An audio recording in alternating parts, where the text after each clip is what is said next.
مواقف معينة بتبين لك قد ايه النادي الاهلي كبير وقد ايه الفرق ما بينه وبين اي نادي تاني في مصر، وخاصة نادي الزمالك.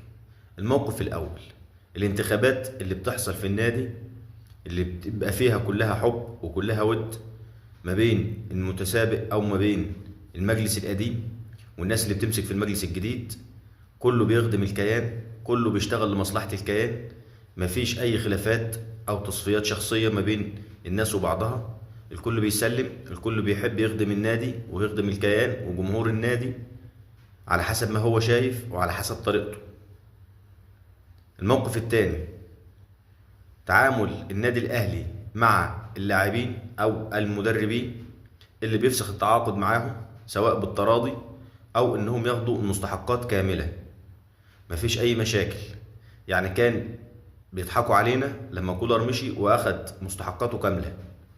دلوقتي فريرا اللي مشي من الزمالك بيحاولوا يرضوه ليه 4 شهور او 3 شهور متأخرين، ومفيش شرط جزائي في العقد بتاعه، وكمان المفروض ان هو هيمشي فياخد مستحقاته كاملة في العقد. ده غير انه ممكن يطلع على الفيفا ويعمل لهم قضية ويتسبب في وقف القيد لنادي الزمالك.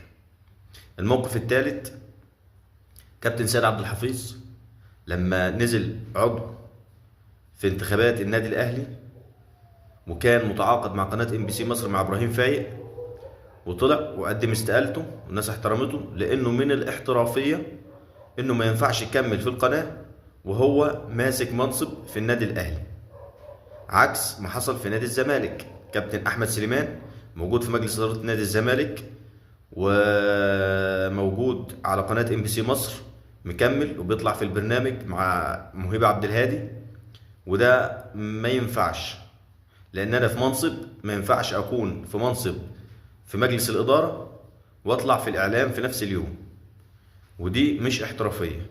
وده اللي بيبين لك الفرق ما بين النادي الاهلي وبين اي نادي تاني.